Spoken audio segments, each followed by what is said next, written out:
ditabayun.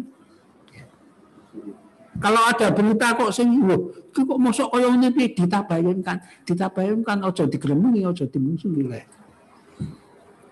Maka ya ini maaf saja ini kalau sekarang ada grup-grup medsos di Muhammadiyah ya sedapat mungkin ya ditoto lah supaya apa? Supaya ya dalam bermedsos itu yang baik-baik lah, yang sopan, yang santun, tidak ada ujaran kebencian, toleransinya, tasamuhnya juga dijaga. Jangan sampai kita di Muhammadiyah itu ikut kelompok intoleran ya. Kita toleran. Tapi toleran juga harus toleran yang benar, tidak toleran yang salah. Kalau dalam Alkitab kita ya kenceng, tapi dalam muamalah kita toleran. Itu. Ukhuwah dijaga, persaudaraan, dijaga keutuhan umat Islam. Kita dengan kelompok-kelompok lain ya sedapat mungkin berkomunikasi yang baik, menjaga yang baik-baik. Jamaah yang saya hormati, inilah di sini kami katakan bahwa Muhammadiyah itu kalau di dalam Tanwir Bengkulu itu beragama yang mencerahkan. Beragama yang mencerahkan itu kita selalu memotivasi umat ini untuk selalu menuju kepada hal-hal yang mencerahkan. Mencerahkan itu membuat pikiran itu lebih luas, lebih padang, lebih jelas, dan tidak ada hoak, tidak ada berita-berita tipu-tipuan itu tidak ada. Maka ya kalau memasukkan di WA ya WA sing hoak-hoak itu kita hindari, ojo nuruti hoak-hoak dituruti ya, dilakoni ya, enggak usah. Kita enggak usah yang itu. Kita itu yang baik-baik saja. Kita ikuti yang baik-baik saja ini. Jamaah yang saya hormati, jadi ada prinsip tadi sudah saya sampaikan di depan bahwa inna dina qad anzala limaslahatin nasi wa khairihim. Agama ini diturunkan oleh Allah untuk kemaslahatan, untuk kebaikan manusia, untuk kemaslahatan manusia, wa khairihim, dan kebaikan manusia. Wa inna min usulihi man udhurani wa dhirar. Dan pokok prinsip hukum Islam itu terhindarnya, tercegahnya adanya hal-hal yang bahaya dan membahayakan. Semua yang bahaya itu dihindari. Itulah maka kita terpaksa kalau berhadapan-hadapan dengan orang ya sekarang ini, padahal kalau hadisnya kan afsus salam ya sebarkan salam, tapi sekarang ya terpaksa saja kalau ketemu ya hanya dengan isyarat. Mau jabatan tangan kan secara protokol kan tidak dibenarkan itu, ya wis ora apa-apa, ora kok kudu dipikir lah. Karena penyebaran COVID itu memang harus dijaga betul itu, dan ini semakin hari kita lihat kok COVID ini tidak semakin reda, tapi malah ada berita benar apa tidak itu katanya malah sekarang COVID itu semakin ganas. Itu ganas apanya sampai itulah. Kita harus menjagalah kita supaya menjaga, dan itu pun kita kan hanya ikhtiar. Kita hanya ikhtiar ya. Kita hanya ikhtiar. Tapi kalau di dalam kitab itu kan dikatakan di sana wala radda qada'ahu. Kalau itu sudah menjadi takdir Allah, kita tidak dapat menolak takdir itu ya. Wala radda qada'ahu. Ora iso nolak. Tapi kita bisanya hanya wiqayah, menjaga saja. Bisanya hanya mencegah saja. Tapi kalau namanya sudah takdir, ya takdir itu harus kita terima lah. Inilah itulah sebabnya kan kita ini kalau sehabis sholat itu di antara doa kita itu kan begini, Bismillahirrahmanirrahim, biqada'ika ya Allah, dengan menyebut namamu ya Allah, radhini biqada'ika, berilah aku rasa rela menerima ketetapan-ketetapanmu, menerima takdir-takdirmu. Babarik li ma qudiroli, dan tambahilah berkah kepadaku ma qudiroli, apa yang ditakdirkan untukku. Jadi takdir itu kita berharap memperoleh tambahnya berkah. Hatta lauhiba takjila ma'khorta, sehingga aku tidak suka menyegerakan apa yang mestinya aku akhirkan. Wa takhira ma'ajalta, dan mengakhirkan apa yang kau segerakan. Pokoknya ya Allah, kalau sudah menjadi takdirmu, kami harus bisa menerima dengan lega, dengan rela. Insya Allah dengan menerima takdir dengan lega itu insya Allah akan membawa kepada kebaikan. Demikian sesuai waktu yang diberikan kepada saya, pada kami ini, kami akhiri jam 9 kurang 15 menit. Jam saya, menurut jam saya. Tepat. Ya. Masih ya. Alhamdulillahirrahmanirrahim. Bapak Ibu peserta pengajian virtual, pada kesempatan ini sesi tanya jawab bisa hand raise, bisa lewat kolom chat, bisa lewat langsung on air dengan melambaikan tangan. Apa yang sudah disampaikan oleh Kiai tadi, mungkin dari saudara kesemuanya ada yang ingin diperjelas atau ada yang ditanyakan. Monggo kita mulai untuk sesi tanya jawabnya. Ini sudah hadir dari Lawean Ustadz Sofyan Muhtar yang tadi jam 8.14 sudah kita absen, Kiai. Iya. Per cabang. Iya, alhamdulillah. Kemudian juga sudah hadir komplit ini dari unsur WDM hadir, Didasmen hadir, PCM hadir, ya. Monggo bisa hand raise atau bisa langsung lewat kolom chat juga bisa apabila Bapak Ibu ada yang ingin dipertanyakan. Semoga.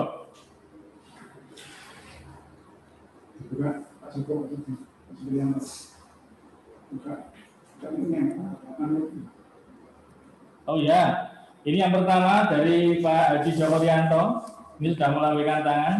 Ya, monggo bisa disampaikan. Ya, monggo. Terima kasih kesempatan yang diberikan kepada kami. Kami menyimak sejak sampai akhir Kiai Anwar memberikan ditutur. Saya tertarik sekali terkait tadi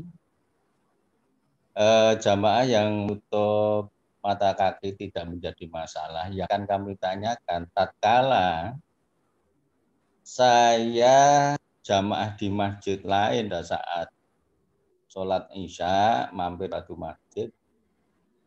Kemudian saya berusaha untuk konsentrasi dalam bersholat.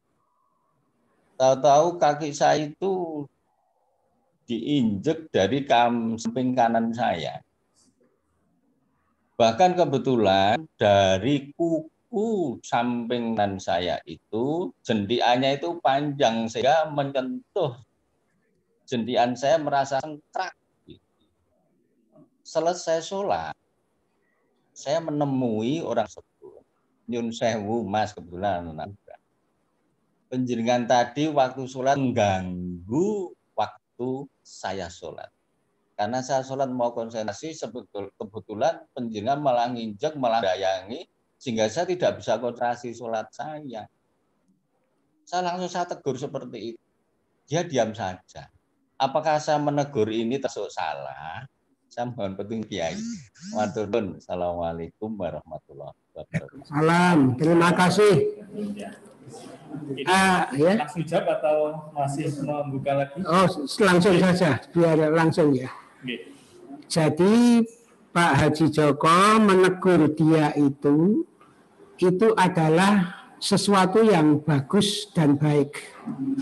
Memang sebetulnya kalau ada orang mengganggu sholat orang lain, ya perlu kita ingatkan, supaya dia tidak demikian.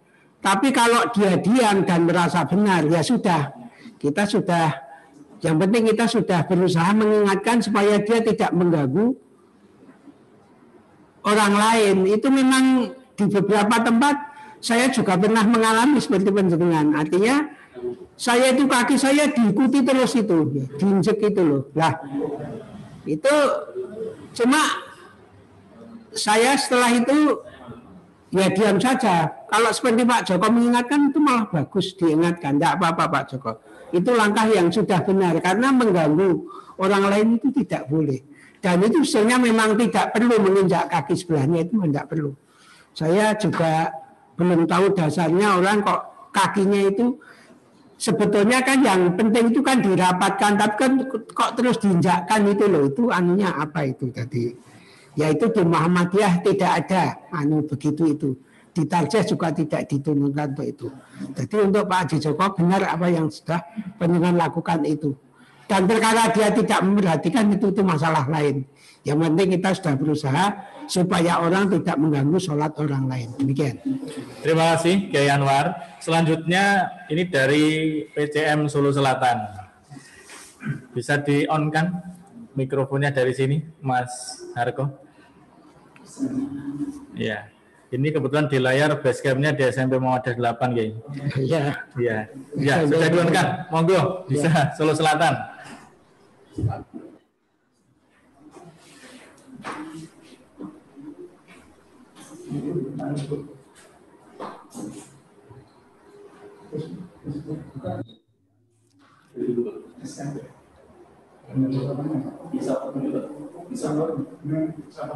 Assalamualaikum Solo Selatan.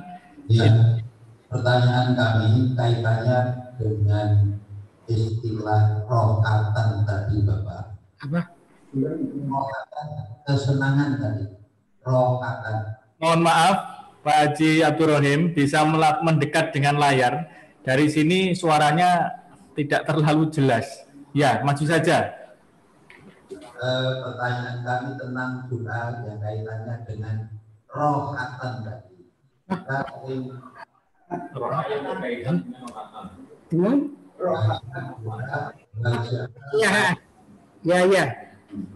Ya. Waj'al hayata ziyadatan li kulli khair dan waj'al mauta rohatan li kulli syarr. Ini korelasinya mohon diberi penjelasan Bapak. Terima kasih. Assalamualaikum warahmatullahi wabarakatuh. Waj'al mauta rohatan li kulli syarr. Rohatan. Oh ya, dan jadikan Kematian sebagai istirahat dari berbagai jasa. ya, rohatan di situ juga bisa berarti kesenangan itu. Ya, istirahat kesenangan juga bisa. Rohatan bisa berarti kesenangan, juga bisa berarti istirahat. Artinya kematian itu kan tidak menjadikan sesuatu yang justru membebani, tetapi itu suatu hal yang menyenangkan saja gitu loh. Ya, rohatan itu begitu. Rohatan itu bisa istirahat, bisa diartikan kesenangan, bisa. Monggo saja. Dan sebagai orang mukmin bahwa kematian itu adalah sesuatu yang menyenangkan saja. Karena pada dasarnya orang hidup itu kan hanya perubahan dari alam dunia kepada alam lain. Orang itu kalau sudah hidup kan hidup terus. Dari alam dunia masuk ke alam kubur. Setelah alam kubur nanti masuk ke alam akhirat, itu alam terus. Jadi kita itu sebetulnya ya mati tapi hidup terus sebetulnya. Pada dasarnya orang itu kalau sudah kebacut hidup seperti kita ini, itu tidak akan mati ya hidup, cuma alamnya saja yang beda.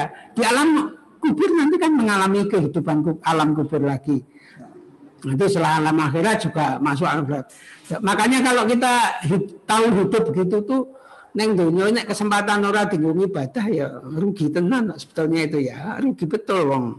Sebetulnya itu hidup di dunia itu hanya hanya sebentar sekali. Setelah itu yang lama kan malah di alam kubur ya. Di alam kubur itu sebetulnya ya ada hidup juga, tapi hidupnya terbatas di kuburan itu. Tidak bisa kayak kita kemana-mana itu. Tapi kita secara pribadi ya masih hidup, tapi hidup di alam kubur. Demikian ya.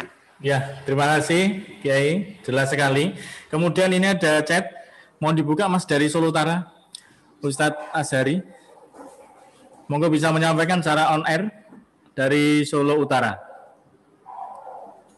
Oke, Assalamualaikum warahmatullahi wabarakatuh. Waalaikumsalam warahmatullahi wabarakatuh.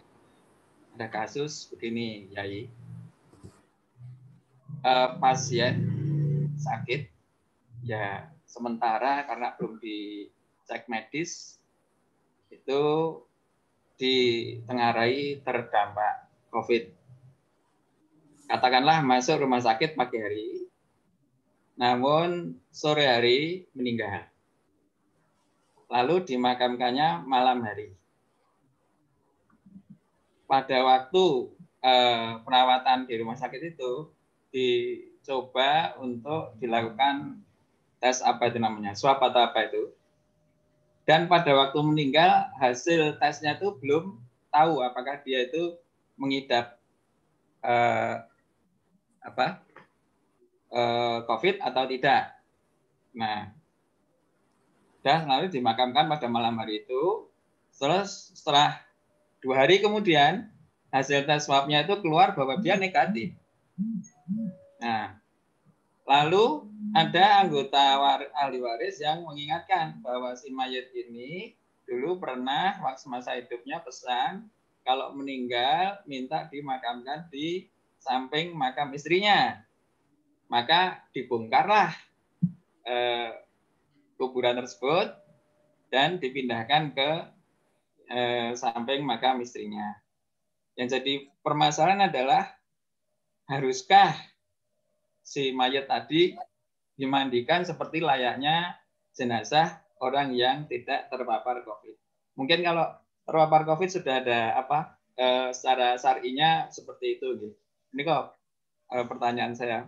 Yai. Assalamualaikum warahmatullahi wabarakatuh. Salam, terima kasih. Jadi untuk merawat pasien yang diindikasikan atau yang diduga kena COVID, maka harus melalui protokol COVID. Nah, kalau sudah diduga sebagai pasien COVID, diduga itu kan diduga, kan swabnya belum keluar. Kemudian penguburannya secara COVID, itu rumah sakit sudah tidak salah karena sudah melalui SOP, ya sudah sistem operasional prosedurnya memang sudah seperti itu. Itu memang SOP dari rumah sakit. Kalau rumah sakit tidak begitu, malah salah. Sebab apa? Iya kalau tidak COVID. Kalau COVID kan malah bahaya. Kan jenazah COVID itu harus ada perlakuan khusus dalam rangka tidak menyebar. Itu kalau di dalam usul fikih itu namanya saddu dzari'ah. Saddu dzari'ah itu adalah menutup segala jalan yang menuju kepada kerugian, kerusakan. Saddu dzari'ah. Rumah sakit melakukan penguburan secara protokol COVID itu sudah merupakan langkah saddu dzari'ah. Kenapa? Karena tidak jelas dia itu swabnya belum keluar. Tapi kalau tidak segera dikubur itu akan salah. Itu akan salah. Rumah sakit sudah benar untuk itu. Dan jenazah itu menurut saya ya tidak usah kemudian dimandikan, dikafani lagi. Tidak perlu. Apa yang sudah dilakukan awal sudah tidak perlu diulang lagi. Kalau diulang malah menjadi keliru. Itu menurut pendapat kami. Jadi karena rumah sakit sudah melakukan dengan langkah yang benar, maka apa yang sudah dibenarkan pada awal akhirnya juga ikut benar. Meskipun itu dia negatif, tapi dugaan awalnya kan positif. Dan itu memang dalam rangka apa tadi? Saddu dzari'ah. Saddu dzari'ah itu menutup segala jalan yang menuju kepada yang merugikan atau yang merusakkan. Nah, itulah saddu dzari'ah. Tidak apa-apa, rumah sakit sudah benar. Keluarga yang memindah kuburannya itu juga sudah tidak masalah karena wasiatnya dijejelke. Tapi tentang upacara, tentang apa? Gula pentah itu apa namanya itu? Apa? Ngerukti jenazah, rumah sakit juga sudah tidak salah. Karena ngeruktinya jenazah, kalau diduga COVID harus diprotokoli secara COVID. Itu satu dzariah. Demikian. Ya. Terima kasih Kiai. Ya. Pak Azhari, jelas ya. Ini masih 2 minutes again ya, 2 menit lagi. Ya. Ini ada chat Kiai dari Mas Soleh Amini. Pertanyaan begini Kiai. Sholat memakai masker boleh tidak Kiai? Ya, monggo. Ya, pada hemat kami ya sholat pakai masker boleh saja. Tidak apa-apa. Itu kan keadaan yang darurat itu. Tidak apa-apa. Karena darurat ya. Kenapa kok darurat ya? Sholat pakai masker itu darurat kan memang ketika kita sujud itu loh. Ketika kita sujud itu kita itu kan mencium apa? Sajadah, mencium ya tempat sujud itu. Jangan-jangan nanti dimungkinkan nanti kena droplet atau apa-apa. Itu juga termasuk al-wiqayah tadi ya. Termasuk al-wiqayah penjagaan, menjaga, menghindari, ya, menjaga, mencegah, ya mencegah. Tidak apa-apa. Jadi sholat pakai masker juga tidak apa-apa. Nah kalau kami ini tidak pakai masker, ini kan sudah protokol 1 meter dengan sebelah kami. Tidak apa-apa ini. Kan? Ya, itu saja. Dan biar mudah diterima anunya itu. Tapi ini sudah 1 meter. Tapi kalau sujud kan tidak. Sujud itu kan menempel kepada tempat sajadah itu loh. Nah, pada tempat sajadah ini dalam rangka menjaga, maka itu. Yaitu tadi kan COVID ini, menghindari COVID ini kan termasuk masalah daruri. Masalah daruri itu masalah yang pokok, yaitu hifdzun nafas, menjaga nyawa, menjaga keselamatan jiwa. Ini masalah pokok. Maka untuk masalah pokok akhirnya juga menjadi diperbolehkan. Demikian. Ya, cukup, ya. Terima kasih Kiai. Tepat jam 9. Bapak Ibu peserta pengajian virtual, alhamdulillah tepat sekali. Pada kesempatan ini 9 malam tepat. Kita akhiri pengajian pada malam hari dengan baca hamdalah. Alhamdulillahirabbil alamin. Terima kasih Kiai. Assalamualaikum warahmatullahi wabarakatuh. Waalaikumsalam warahmatullahi wabarakatuh. Terima kasih Mas Harko, teman-teman berada di sini. Pak Ketua Majelis Tabligh yang senantiasa istiqomah mendampingi pengajian, Mas Firman di Mentari FM, Pak Abdi dan Mas Sultan. Kita undur diri, Bapak Ibu semuanya. Assalamualaikum warahmatullahi wabarakatuh. Waalaikumsalam. Izin dan foto.